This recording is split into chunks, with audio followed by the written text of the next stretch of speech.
오늘은 기도 생활의 원리 두 번째 시간입니다. 지난주에 기도 생활에 대해서 하나님과 함께 하는 것이다. 기도에 대한 정의가 사실 여러분들이 강조하는 것이 그것입니다.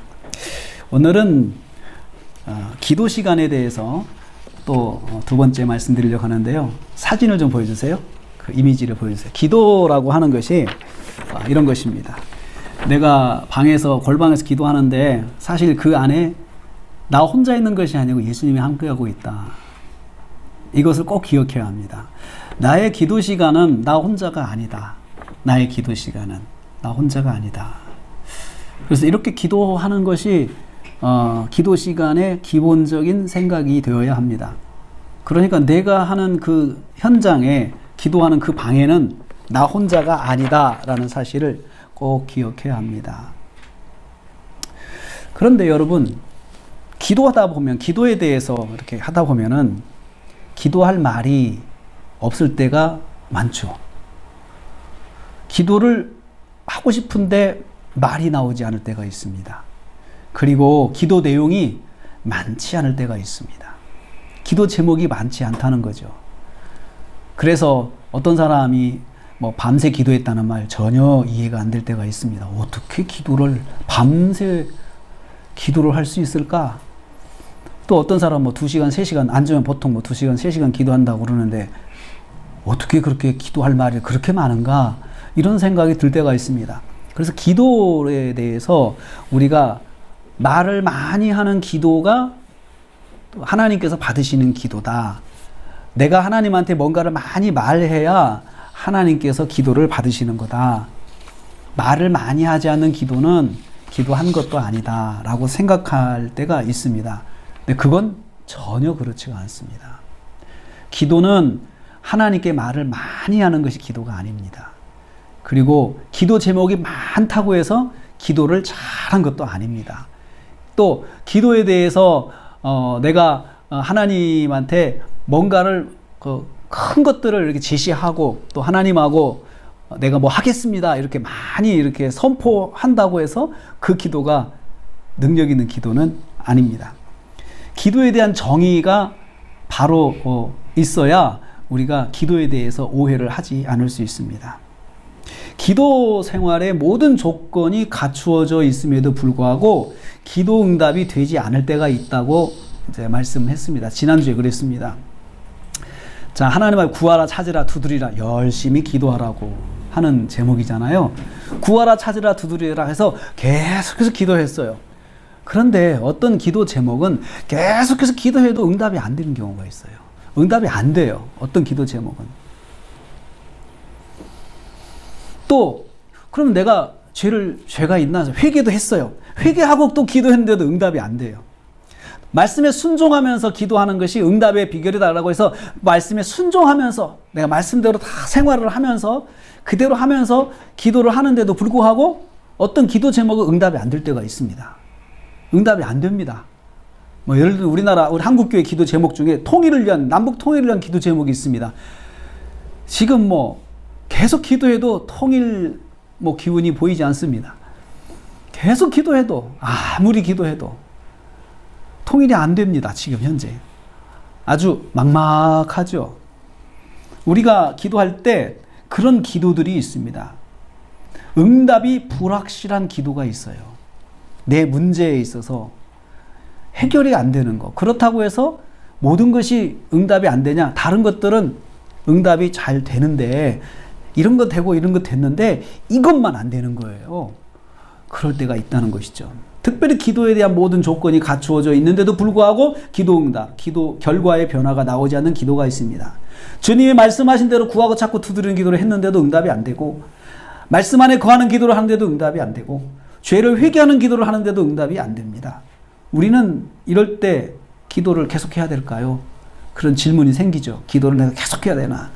계속 기도하는 것이 무슨 의미를 가질까? 내가 계속 기도하는 것이 도대체 나한테 무슨 의미일까? 라고 의문이 생길 때가 있습니다. 오늘은 예수님의 기도 생활을 통해서 그 답을 얻고자 합니다. 예수님은 성도의 기도 생활의 모델입니다. 교회가 실시하는 새벽 기도 시작을 하신 분도 예수님이십니다. 오늘 우리가 읽었죠. 마가복음 1장 35절 말씀 다시 보겠습니다. 마가복음 1장 35절 말씀.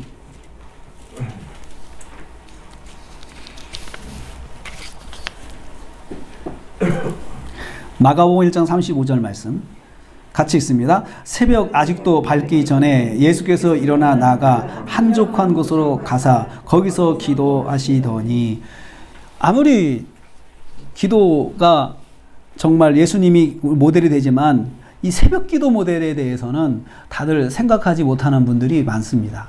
새벽 기도를 누가 먼저 시작했을까? 예수님이 하셨죠. 여기 말씀 보니까. 그래서 어떤 목사님이 새벽 기도 너무 힘들어가지고 막 짜증을 냈대요. 어떤 놈이 새벽 기도를 만들어가지고 그렇게 우리를 힘들게 하는지 모르겠다 그랬는데 성경을 딱 주면서 예수님이 하셨어. 그러니까 아무 소리 못 하더래요. 아무 소리 못 하더래요.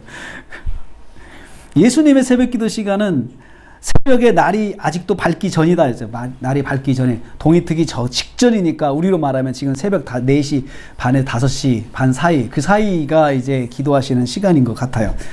예수님께서 한적한 곳으로 가셨다. 기도하실 때 예수님께서 새벽에 일어나셔가지고 한적한 곳으로 가셨다. 한적한 곳으로 가셨어요. 그리고 거기서 기도하셨다라고 했습니다. 기도를 했는데 예수님께서 무슨 기도를 하셨을까? 저는 질문이 그거예요. 예수님께서 새벽마다 기도하셨는데 예수님의 새벽 기도 제목은 무엇일까? 시간이 많으셔서 기도하신 것도 아닙니다. 거기 마가복음 1장의 배경을 보면은요, 그 예수님께서 그 기도하시기 전에 뭘 하셨냐면 밤새도록 병자를 고치셨어요. 말씀도 전하시고 병자를 고치셨어요. 그래가지고 병자들이 아직도 줄을 쭉 서 있는데 예수님께서 딱 끊고 여기까지 딱 끊고 그냥 기도하러 싹 가셨어요. 매몰차게 그렇게 하셨어요. 기도 시간이 딱 되시니까 딱 자리를 일어나서 그냥 그 사람들 놔두고 떠나신 거예요. 한적한 곳으로 가셨어요. 그러니까 예수님께서 기도 생활은 아무리 바빠도 포기하지 않는 삶의 루틴이었어요. 그래가지고 예수님께서 딱 그 한적한 곳으로 가시니까 그 생각 없는 제자들은 또 환자들을 다 이끌고 또 예수님 계신 곳까지 쫓아왔어요. 쫓아와가지고 주님, 사람들이 많이 아직도 기다리고 있습니다 하면서 그런 말을 했는데 예수님께서 대꾸도 안 하셨어요. 거기에 대해서 대꾸도 안 하셨어요. 우리는 그 말씀을 통해서 예수님께서 모든 병자를 고치는 것 자체가 목적이 아니시라는 걸 알 수 있어요. 그래서 치료는 하나의 사역의 하나의 방법일 뿐이지, 복음을 전하는 데 하는 방법일 뿐이지 사역의 목표는 아니에요. 그러니까 모든 병자를 고쳐야 될 필요는 없죠.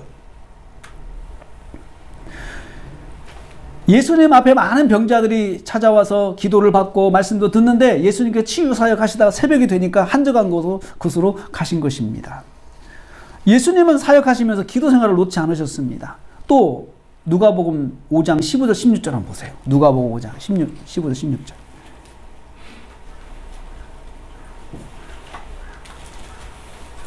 누가복음 5장 15절 16절.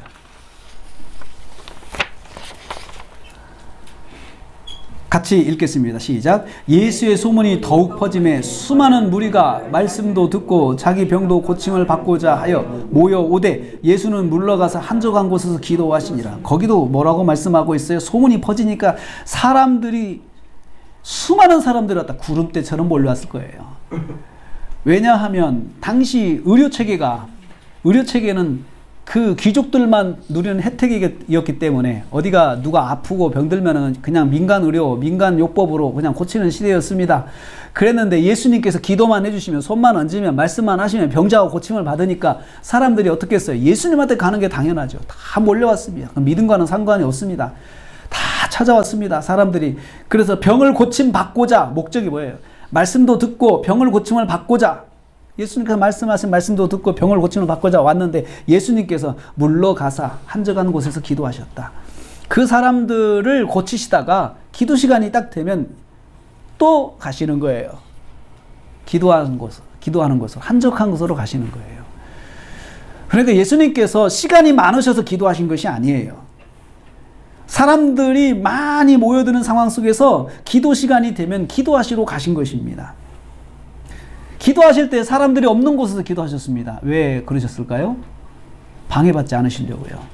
기도하는데 방해받지 않으시려고 사람들이 없는 한적한 곳으로 가신 거죠. 그 사람들한테 가라고는 하지 않으셨어요. 이제 그만 가라! 나 기도해야 되니까. 그렇게 하지 않고 그냥 그 사람들을 놔두시고 그냥 예수님은 혼자 한적한 곳으로 가셔서 기도하셨어요. 기도 생활이 예수님의 사역에 있어서 아주 중요한 내용인 것을 알 수가 있습니다. 저녁에도 기도하셨습니다. 마태복음 26장 36절 말씀 보겠습니다. 마태복음 26장 36절.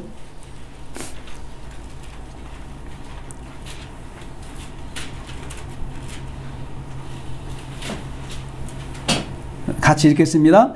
이에 예수께서 제자들과 함께 겟세마네라는 곳에 이르러 저희 제자들에게 이르시되 내가 저기 가서 기도할 동안에 너희는 여기 앉아 있으라 하시고, 여러분 이 말씀은 예수님께 십자가를 지시기 전날 밤 상황입니다. 예수님이 십자가의 고난을 당하시기 전날 밤에 겟세마네 동산에 가셔가지고 기도하셨다는 말씀입니다. 그러니까 예수님의 기도 생활은 그 아침과 또 새벽에 기도하시고 또 낮에도 기도하시고 그 다음에 특별한 이슈가 있을 때 또 가셔서 또 기도하셨어요. 아니 새벽에 기도했으면 됐지 또 기도를 왜 하실까요? 도대체 주님께는 기도가 뭘까요? 기도가 뭘까요? 예수님께서 틈틈이 기도하시는 기도 속에 모든 기도 제목이 다 들어가지 않을까요? 그런데 또 기도할 때가 있단 말이죠. 예수님에게 기도는 생활의 일부분이었음을 알 수 있습니다. 여기서 질문이 발생합니다. 날마다 하시는 예수님의 기도 제목은 무엇일까? 도대체 예수님은 뭘 기도하실까? 날마다. 병자를 고치시다가 새벽에 한적한 곳에서 가셔서 기도하셨을 때 예수님의 기도 제목은 무엇일까요? 병자들을 고치시다가 딱 멈추시고 다른 곳으로 딱 가셔가지고 기도하셨는데 거기서 무엇을 기도하셨을까요? 수많은 병자들 앞에 두고 말씀 전하시고 병자 고치시다가 한적한 곳 가서 기도하실 때에 무슨 기도일까요? 예수님의 기도 제목 속에서 예수님의 기도 제목을 특별히 찾아낼 수가 없어요. 기도하는 모습 속에서 아무리 생각해도 뭘 기도하셨을까? 방금 만났던 사람들을 다 떠올리시면 그 사람들의 그 모습을 놓고 다 고쳐달라고 하나 이 사람 고쳐주세요, 이 사람 고쳐주세요, 이 사람 고쳐주세요, 이 사람 고쳐주세요 이렇게 기도하셨을까요? 만나는 사람들의 기도 제목을 다 받아서 기도하신 것일까요? 아니면 내일 만날 사람을 미리 알아서 기도 준비하신 것일까요? 한번 상상해 보세요. 내일 만날 사람을 하나님이신가 아시잖아요. 누가 내일 올 것이다. 여러분 점쟁이들은 그렇다고 하잖아요. 점쟁이들은 귀신이 알려준대요. 내일 누가 오는데 이렇게만 대답하라고. 그래서 점쟁이들은 기도할 때 내일의 상황에 대해서 알고 싶은 기도를 합니다. 그 사람들은. 그래서 그걸 다 쪽집게처럼 맞춘다고 그러잖아요. 맞춰가지고 한다고 그러는데 예수님께서 그런 쪽집게 기도를 하신 걸까요? 사람이 한두 명이 와야죠. 수많은 사람들이 오잖아요. 그것도 가끔씩 하시는 것도 아니고 매일같이 아침에도 하시고 새벽에도 하시고 낮에도 하시고 틈나는 대로 기도하시고 하시는데 그 기도 제목이 무엇일까요? 마지막 기도인 겟세마네 기도에서는 제목은 나와 있습니다. 아버지 뜻대로 하옵소서. 이게 기도 제목이었습니다. 아버지 뜻대로 하옵소서.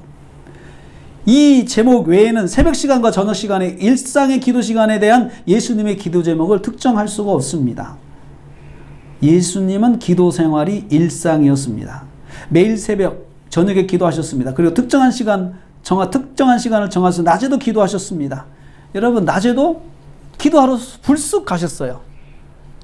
누가복음 9장 28절 29절 변화산 기도가 대표적인 기도입니다. 누가복음 9장 한번 보세요. 또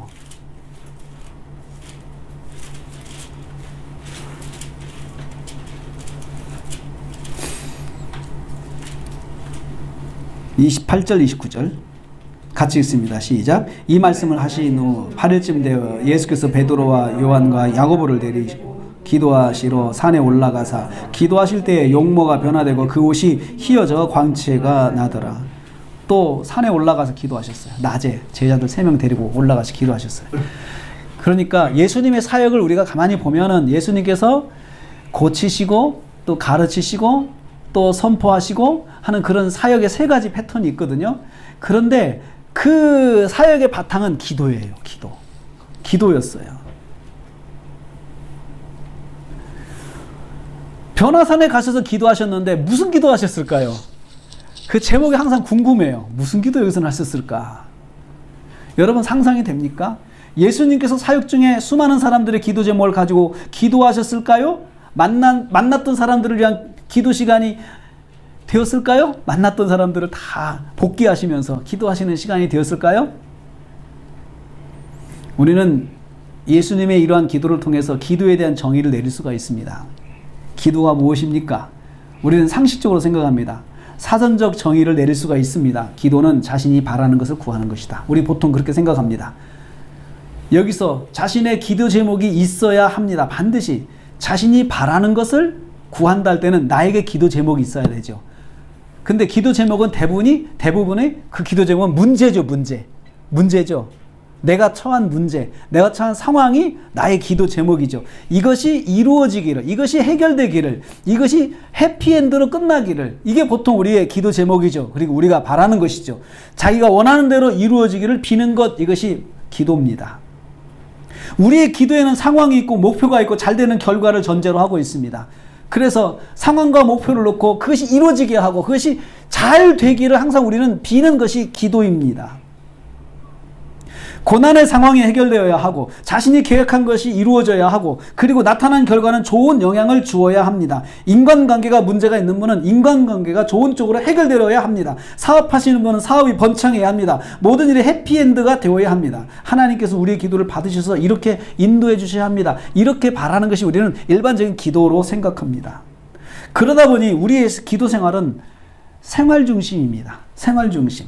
내가 활동하는 만큼 기도 제목이 생기는 그런 구조입니다. 활동하는 만큼. 가만히 있으면 기도 제목도 없죠. 내가 아무것도 하지 않으면 아무 기도 제목이 없습니다. 아무 일을 하지 않는 분은 자기를 위한 기도 제목이 없습니다. 필요한 것이 없으면 기도할 것도 없습니다. 자녀를 키울 때는 자녀에 대한 기도 제목이 주류를 이룹니다. 사업과 직장생활 하시는 분도 그렇습니다. 그러다가 자식을 다 키우고 독립시켜서 자식이 자기 길을 갈 때는 기도 제목이 이제 바뀌죠. 그러다가 기도 제목이 점점 좁아지기 시작하고 기도 제목이 많지 않습니다. 할 말이 없는 기도가 되죠. 생활 중심일 때는 그렇습니다. 그런데 예수님의 기도 생활을 보면 그런 제목이 들어갈 틈이 없습니다. 예수님처럼 사람을 많이 만나시는 분이 없었습니다. 우리 사역자들 중에 예수님처럼 사람 많이 만나는 분이 계셨을까요? 수많은 사람들이 찾아왔죠. 그 많은 사람들이 다 기도 제목이었을까요? 예수님은? 그 많은 사람들이 처한 문제가 다 기도 제목이었을까요? 그렇지 않다고 생각합니다. 성경에서 예수님의 기도가 일상생활 중심이 되지 않고 그리고 예수님의 사역의 일상이 바로 기도인 것을 통해서 볼 때 우리는 기도의 제목, 기도의 정의를 새롭게 해야 됩니다. 자, 마태복음으로 이제 돌아갑니다. 마태복음 5장 6절입니다. 마태복음 5장 6절. 5장 이제 여기서 보고 시작하겠습니다. 시작. 너는 기도할 때 내 골방에 들어가. 마태복음 5장 6절. 6장 5절. 죄송합니다. 6장 5절.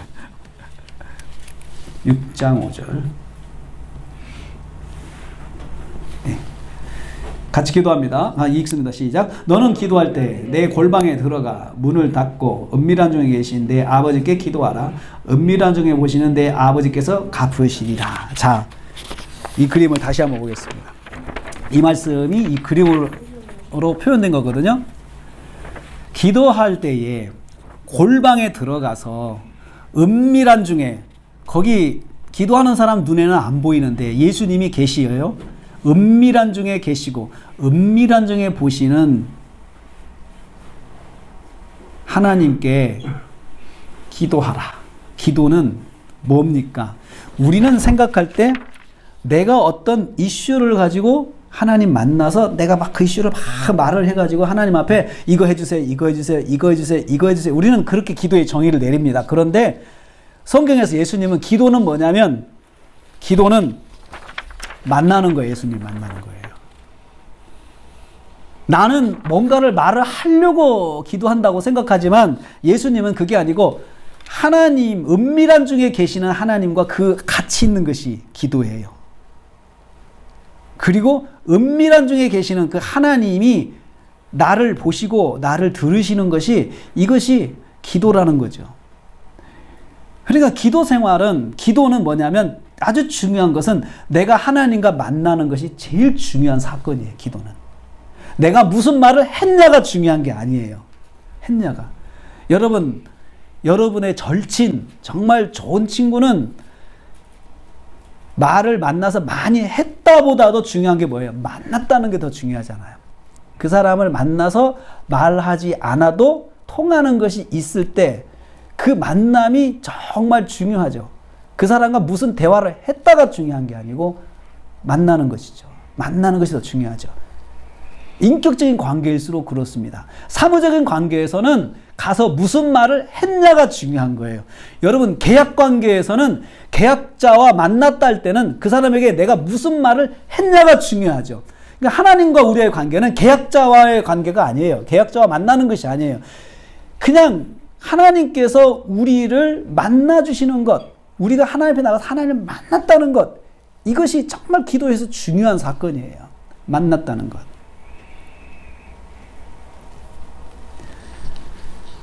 여기서 성도가 기도할 때 기억해야 할 사항이 나옵니다.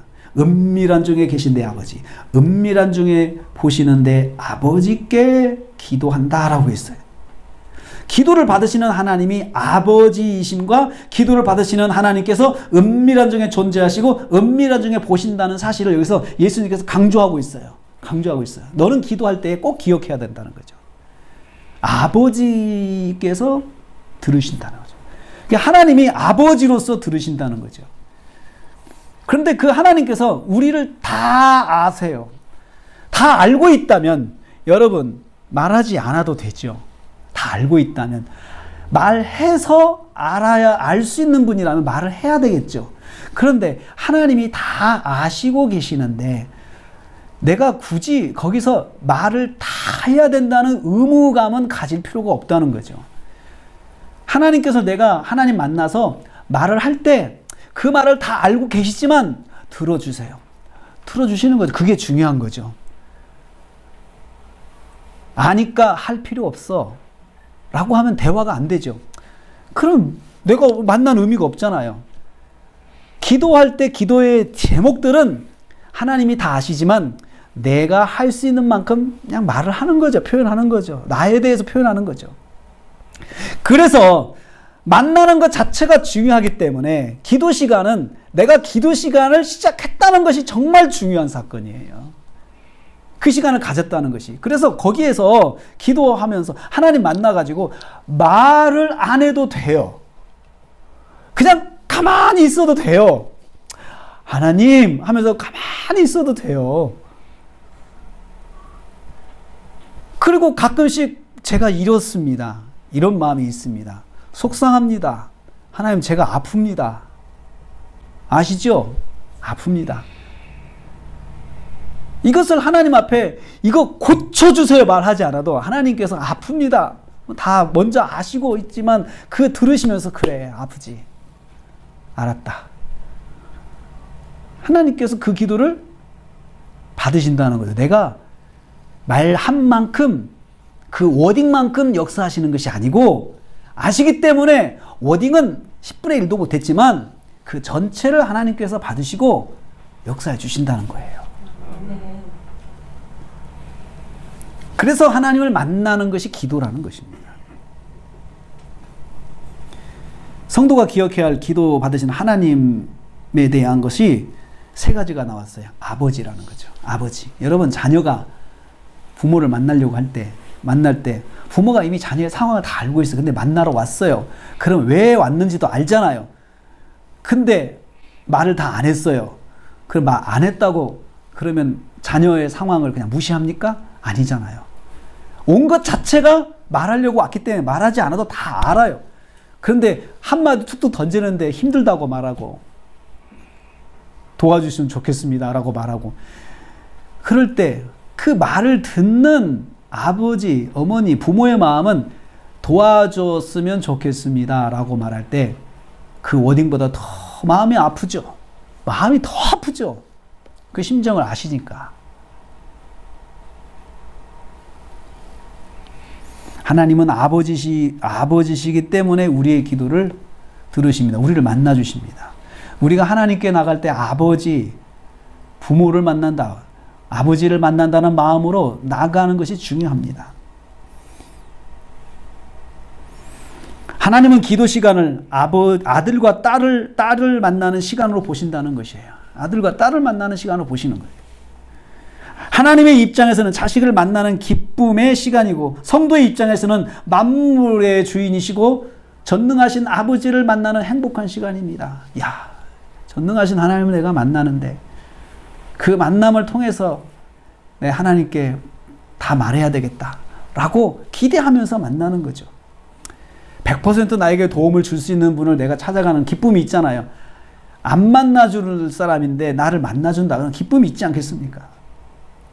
사랑하는 성도님들, 우리의 기도 시간은 아버지가 자녀를 만나는 시간처럼 행복한 시간입니다. 그 시간이 기도 시간입니다. 하나님께서 기도하는 시간에 함께 계신다는 것 정말 중요합니다. 은밀한 중에 계신다. 그곳에 하나님이 계십니다. 은밀한 중에 들으신다. 내 소리를 다 듣고 계시고 마음의 소리까지 다 듣고 계시는 거예요. 하나님께서 계시면서. 기도하는 성도의 기도 생활에서 아주 중요한 것이 바로 이것입니다. 아버지의 마음으로 성도와 함께 계시고 은밀한 중에 일하시는 하나님을 만나는 것, 이것이 바로 기도라는 거예요. 내가 무엇인가 하나님께 구하고 문제를 해결하는 것보다 더 중요한 것입니다. 기도 시간은 내가 무엇인가 하나님께 구하는 시간이 아니라 아버지 하나님을 만나는 것이에요. 그게 더 중요한 것이에요. 그걸 인식하고 내가 아버지를 만난다라고 생각하고 이면 이 만남이 모든 상황의 끝인 거죠. 내가 가서 무슨 말을 많이 해서 끝이 아니고 만난 것이 이미 끝인 것입니다. 성도가 기도 시간에 보이지 않지만 함께 하시는 하나님, 보이지 않지만 역사하시는 하나님을 느끼려면 어떻게 해야 됩니까? 골방에 들어가야 돼요. 그래서 골방에 들어가야 되는 거죠. 그 하나님과의 진짜 만남을 이루려면 복잡한 상황 속에서 하나님 만나면 헷갈리는 게 많죠. 그래서 그 하나님을 잘 만나려면 골방에 들어가야 되는 거죠. 그래서 기도할 때 골방에 들어가 문을 닫고 들어가서 문을 딱 닫고 차단하라는 거죠. 골방 기도는 아버지 하나님을 만날 수 있는 기도입니다. 그래서 여러분 기도 시간에 여러분의 장소와 시간을 구별해 놔야 돼요. 정말로 하나님을 만나는 기도를 하려면 구별을 해놓고 거기서 딱 하나님 앞에 앉아야 돼요. 그럼 그곳에 하나님이 계시고 하나님이 함께 하시고 하나님께서 들으시고 하나님께서 보신다는 거예요. 예수님께서 한적한 곳으로 가셨다고 했잖아요. 그 한적한 곳이 예수님의 골방입니다. 예수님도 골방 기도를 하셨어요. 한적한 곳에 가셔서 그 수많은 사람들 앞에서 기도하시지 않고 한적한 곳에 가셔가지고 혼자 떨어지셔서 기도하신 거죠. 그 사람들이 많은 곳에서 기도하시면 얼마나 더 좋겠습니까? 사람들이 알아줄 거 아니에요. 야, 저분 기도도 많이 하셔. 알아줄 거 아니에요. 그런데 예수님께서 그렇게 하지 않으셨습니다. 기도하는 성도의 자리에 임재하신 하나님을 만나는 곳이 바로 골방입니다. 골방입니다. 그래서 예수님은 공생의 기간 동안 기도 시간이 너무나 중요했습니다. 예수님께서 하나님께 뭔가 말씀드릴 것이 많아서 기도하신 것이 아니고 그 순간순간 아버지 하나님을 만나는 것이 정말로 큰 힘과 위로가 되었던 거죠. 만나는 것이. 무엇보다도 아버지 하나님 말씀을 듣고 새 힘을 얻는 시간이 그 시간이었습니다. 고난의 연속인 공생의 시간을 사시면서 예수님은 하나님을 만나는 시간을 절대로 포기하지 않으셨습니다. 그 시간이야말로 하나님을 만나서 하나님의 위로의 말씀을 듣고 새 힘을 얻는 시간이었기 때문입니다. 진정으로 하나님을 만나는 그 맛을 아는 성도가 기도 생활 절대 포기하지 않습니다. 그 시간은 내가 원하는 걸 얻는 시간이 아니고 모든 걸 아시는 하나님을 만나는 시간이고 그 만남을 통해서 하나님께서 나의 모든 것들을 채워주시고 인도하시는 사실을 우리가 체험할 수 있는 시간이에요. 하나님을 만나는 데서 방해하는 것들이 있습니다. 그래서 하나님 만나는 것을 방해하는 것들 두 가지를 성경에 말씀하고 있습니다. 5절 말씀 다시 읽습니다. 6장 5절 말씀 시작. 너는 기도할 때 외식하는 자와 같이 그들은 사람에게 보이려고 회당과 큰 거리 어귀에 서서 기도하기를 좋아하느니라. 내가 진실로 너희에게 이르노니 그들은 자기 상을 이미 받았느니라. 여러분, 기도할 때 사람에게 보이려는 기대감은 하나님을 만날 수 있는 기도예요. 그러니까 내가 기도하는 것은 사람에게 보이려고, 사람에게 인정받으려고, 저 사람은 기도 많이 하는 사람이야, 신령한 사람이야, 이것을 어필하려고 기도를 하는 것은 하나님 만나는 기도를 하지 못하는 기도라는 거죠. 그 사람이 기도한 것은 부인할 수 없어요. 그 사람이 기도한 건 부인할 수 없어요. 그렇지만 그 사람이 기도할 때 사람을 의식하고 기도했다. 사람들이 알아주기를 위해서 기도했다. 신령한 사람으로 인정받기 위해서 기도했고, 그 사람이 능력 있는 사람으로 인정받기 위해서 기도했고, 그 사람의 어떤 권위를 세우기 위해서 기도하는 것으로 했다면 그 기도한 것 자체는 거부할 수 없지만, 우리가 부인할 수 없지만 그 사람이 진정으로 하나님을 만나는 기도를 했다고는 할 수가 없다는 거예요. 하나님 만나는 기도. 그렇기 때문에 여러분께서 집에서 혼자 작은 방에 들어가서 혼자 앉아서 기도하는 것 자체가, 그것이 하나님께서 정말 바라시는 기도예요. 하나님께 앉아가지고 하나님, 주님 하고 눈물만 쏟다가 한 두어 시간 울다가 일어났어요. 그 하나님 만나신 거예요. 울다가 그냥 내가 할 기도 제목 한마디도 말을 못했네. 근데 저녁 시간이 돼버렸네. 아이고, 나 기도 헛했네. 이렇게 생각하시는 분이 있어요. 아니에요. 절대 그렇지 않아요. 외식하는 자같이 하지 말라 그랬습니다. 외식하는 자같이. 외식하는 자는 히포크라테스라고 하는 헬라어를 쓰는데 위선자 혹은 연극배우라는 뜻이에요. 연극배우. 이 테스라는 이 단어는 연극배우라는 뜻이 있어요. 연극배우. 그러니까 연극배우처럼 기도하지 마라. 여러분, 연기는 사람한테 보이는 게 연기잖아요. 그렇죠? 사람한테 보이는 거죠. 사람한테 보이는 연기하는 기도하지 마라 이거죠. 사람들은 인정받으려고. 그래서 사람들이 외식하는 자같이 기도하지 마라. 그 사람들은 사람에게 보이려고 큰 길거리 어귀와 해당에서, 실제로 예수님 당시 그 바리새인들이 그렇게 기도했습니다. 그들은 시간을 맞춰서 기도하는 시간이 있었어요. 9시, 12시, 3시 기도했어요. 그래서 기도하러 그들은 성전에 올라갔습니다. 성전에 올라갔어요. 그래서 성전에 9시까지 도착해서 9시에 성전에서 기도를 드려야 돼요. 12시까지 도착해서 12시부터 기도를 드렸어요. 3시까지 도착해서 3시에 또 기도를 드렸어요. 기도 생활이 그들은 철저했습니다. 그런데 이 사람들이 뭐가 있냐면은 9시에 도착을 해야 되는데 시간을 9시에 시장에 맞추도록 해놓은 거예요. 시장에 가면 9시가 되도록 시간을 맞추고 출발하는 거예요. 그래서 시장을 지나가는데 9시가 됐어요. 그러면 그 시간이 기도 시간이니까 기도해야 된다 이거. 그래서 딱 자리를 깔아놓고 거기서 막 사람들 다니는데 막 기도를 막 한 거예요. 그런 사람들이 보면서, 야, 저분 정말 신령하다. 기도 시간 되니까 딱 지켜서 기도하네. 라고 사람들이 인정을 해줬던 거죠. 예수님 그걸 지적하시는 거예요. 사람한테 보이려고 회당과 큰 길거리에서 기도한다. 사람에게 보이려고.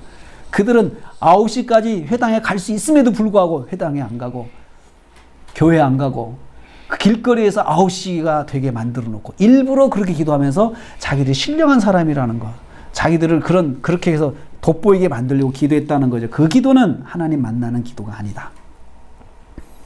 기도는 사람의 명성을 얻는 것이 아닙니다. 기도는 하나님 아버지의 인정을 받는 것입니다. 그래서 여러분, 기도 생활은 사실은 한지도 모르게 하나님과의 만남이 있어야 된다는 것입니다. 두 번째 요소요. 6장 7절입니다. 6장 7절. 같이 읽습니다. 시작. 또 기도할 때 이방인과 같이 중언부언하지 마라. 그들은 말을 많이 하여 들으실 줄 생각한다. 처음에 말씀드린 그 말씀입니다. 중언부언하는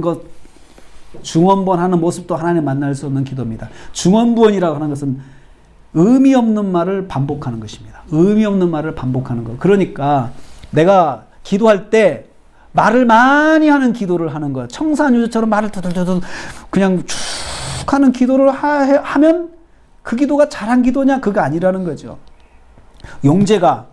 경민이가 기도할 때 하나님 저 이렇게 해주세요. 이 기도 하나님이 더 좋은 기도라. 하나님 인정하신다는 거죠. 그냥 기도 많이 하는 사람 두루두루 그렇게 기도한다고 해서 그것이 잘하는 기도다. 하나님 그렇게 보시지 않는다는 거죠. 그러니까 중언부언, 특별히 주문을 외우는 것을 이방인이라는 제안을, 이방인들은 주문을 외웠습니다. 의미 없는 주문을 계속 외우면서 기도를 했습니다. 그렇게 하지 말라는 것입니다. 기도 시간에 많은 말을 하는 것이 능력 있는 기도라고 생각하지 마라 이것입니다. 기도는 정확한 문장으로 표현해야 합니다. 반복하는 기도가 잘못된 건 아니에요. 물론 의미 있는 기도를 반복하는 건 좋습니다. 의미 있는 기도를 반복하는 거 좋아요. 괜찮아요. 주기도문을 반복하는 거, 믿음으로 주기도문을 반복하는 것도 기도 훈련하는 방법 중에 하나예요. 내가 처음에 기도할 제목을 잘 모르겠다 그러면 기도 제목을 모르겠다 그러면 주기도문을 외우라고 그럽니다. 주기도문은 의미 있는 기도잖아요. 그런데 그게 아니고 그냥 자기도 생각할 때 무슨 기도를 했는지 모르는 기도. 자기도 생각할 때 내가 1시간 동안 기도했는데 무슨 기도를 했는지 하나도 기억이 안 난다. 중언부언한 거예요. 내가 한 기도 제목은 기억나야 됩니다. 기억나게 되어 있습니다. 내가 기도할 때 이거 기도해야 되겠다 하고 하나님께 기도하면은 그거 좋은 것입니다. 하나님 제게 건강 주세요. 건강을 주세요. 계속 기도해도 돼요. 그렇지만 그런 기도를 문장을 계속 구사하는 것이 좋은 기도는 아니에요. 그렇게 구사할 수 있으면 그것도 좋은 기도죠. 의미 있는 문장을 연속해서 할 수 있는 만큼 훈련을 많이 해요. 기도를 많이 하면은 문장이 더 문장력이 늘어져요. 늘어나게 되어 있습니다. 그렇지만 하나님께 기도한다고 하는 것은 중요한 건 뭐라고 했습니까? 말을 많이 하는 것이 중요한 게 아니고 기도 제목을 많이 갖고 와서 풀어놓는 것이 기도의 목적이 아니고 하나님을 만나는 거라고 했잖아요. 하나님 만나는 거예요. 하나님 제가 왔어요. 그리고는 말을 잊지 못하고 그냥 눈물이 나올 때가 있어요. 그리고 하나님 제가 하고 또 말을 다 못할 때가 있어요. 그러면 하나님 제가만 하고 끝났는데 그러면 하나님께서 참 답답하다. 너 무슨 말을 하려고 그러냐라고 하실까요? 아니에요.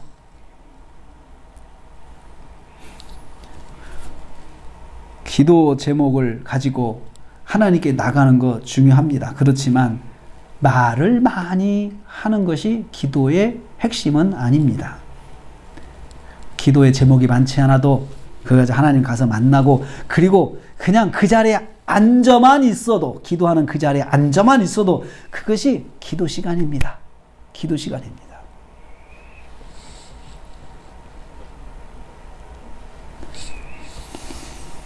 기도 시간에 우리가 기도할 때 우리가 또 기억해야 될 말씀이 있습니다. 8절 말씀입니다. 6장 8절 말씀.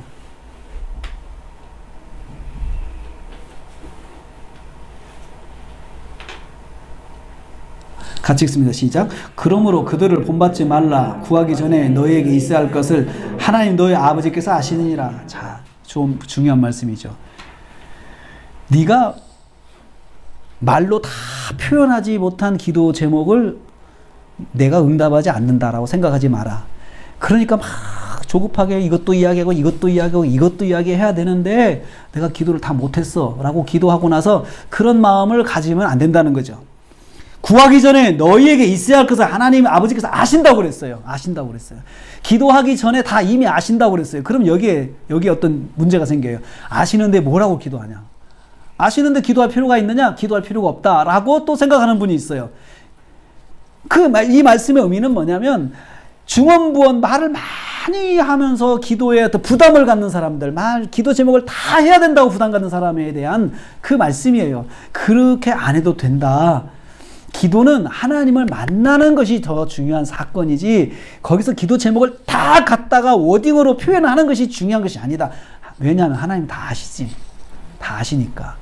만나서 다 말을 못해도 그 나머지 것들은 하나님이 다 아시니까 하나님께서 다 응답하셔. 그걸 말씀하는 것입니다.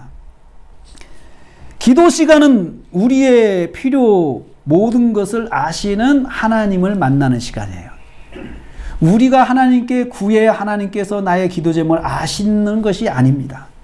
우리가 하나님을 만나기 이전에 벌써 우리의 필요를 아시는 하나님이십니다. 그러면 기도 시간의 의미는 무엇입니까? 다 아시는데 만날 필요가 없어요. 근데 구하라 찾으라 두드리라 만나라고 그러잖아요. 그럼 아시는데 뭘 만날 필요가 있어요? 하나님 다 아신다면서요. 구주에 나를 부르세요. 하나님은 우리를 만나고 싶으신 거예요. 만나고 싶은 것이에요. 내가 하나님께 무엇인가를 해결받는 시간이 아니고 하나님을 만나는 시간이 기도 시간이에요. 예수님께서 이 땅에 사역하시는 공생의 기간 동안에 아침 저녁으로 많은 시간을 하나님을 만나셨어요.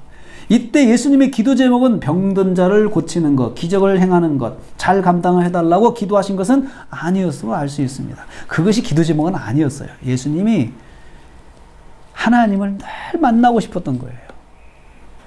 만나서 하나님과 함께 하는 것을 예수님 좋아하셨어요.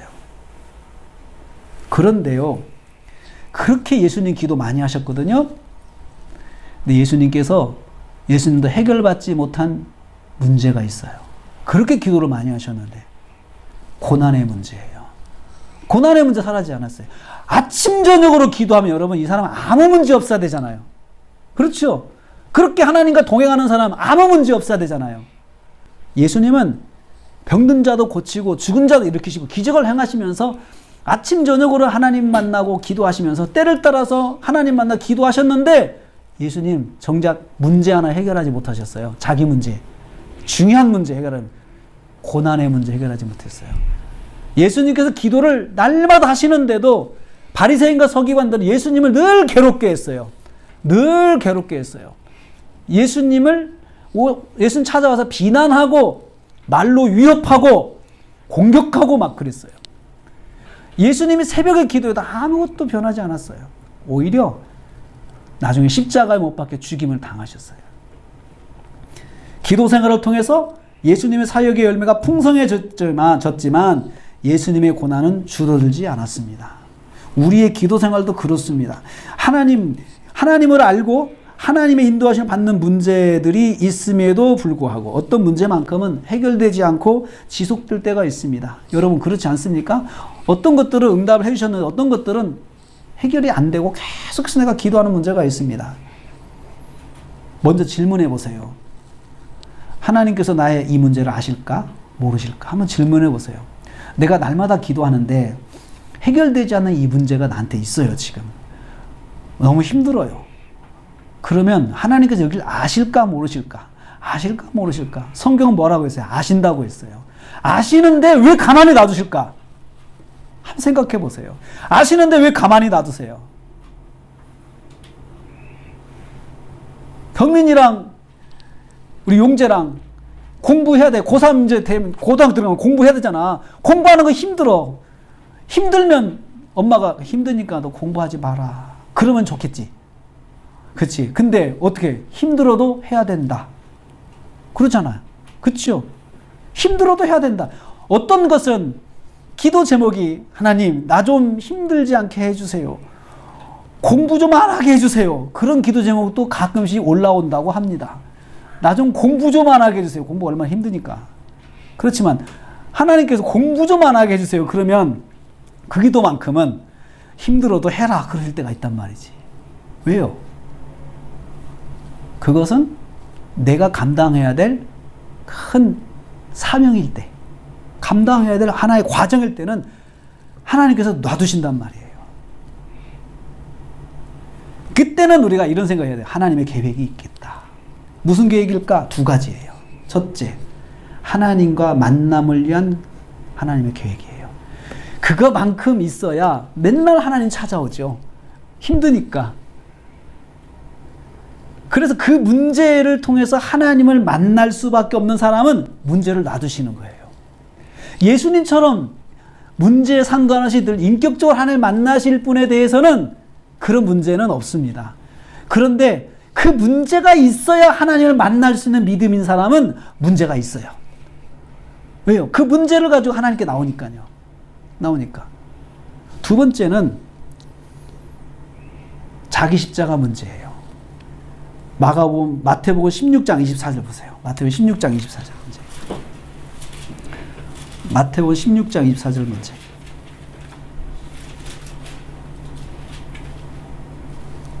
같이 읽습니다. 시작. 이에 예수께서 제자들에게 이르시되 누구든지 나를 따라오려거든 자기를 부인하고 자기 십자가를 지고 나를 따를 것이라. 자, 예수님을 따라가는 제자는 자기 부정과 자기 십자가를 짊어져야 한다고 말씀하셨어요. 그러니까 뭐냐면은 그 문제가 첫째는 자기 부정을 할 수 있는 문제가 된다는 거죠. 그 문제 때문에 내가 어떤 사람인 것을 보게 된 거예요. 나는 참 욕심 많은 사람이구나. 나는 죄가 있구나. 나는 정말 교만하구나. 나는 정말 완악한 사람이구나. 나는 정말 이런 사람이구나. 이것을 내 본질을 바라볼 수 있는 문제, 하나님께서 그 사람에게 가만히 놔두십니다. 그 본질을 아는 것을 해결하지 않는 한 그 문제를 놔두세요. 그래서 그 문제 때문에 씨름하게 하는 거예요. 그러면서 하나님도 찾아왔다가 하나님한테 원망도 했다가 그 하나님 앞에 나와서 기도하면서 울기도 했다가, 그런데도 그 문제가 해결되지 않을 때 그것을 통해서 사람들이 보통 깨닫습니다. 아, 내가 이렇구나. 내가 이런 사람이구나. 이것을 깨닫게 하는 거예요. 자기 부정의 문제. 그 다음에 또 하나는 십자가. 내 십자가다. 내가 짊어져야 될 내 사명이구나 라고 생각할 때 하나님께서 그 문제는 그대로 놔두십니다. 그래서 어떤 문제는 내 사명일 수 있어요. 내 사명일 수 있어요. 예를 들어서 가족 구원에, 가족 전체가 구원받는 문제, 내 사명일 때 평생 가는 문제잖아요. 10년 기도해도 20년 기도해도 30년 기도해도 해결되지 않는 문제잖아요. 어떤 때는 내가 세상을 떠나고 나서 그 뒤에 이루어질 문제일 수도 있어요.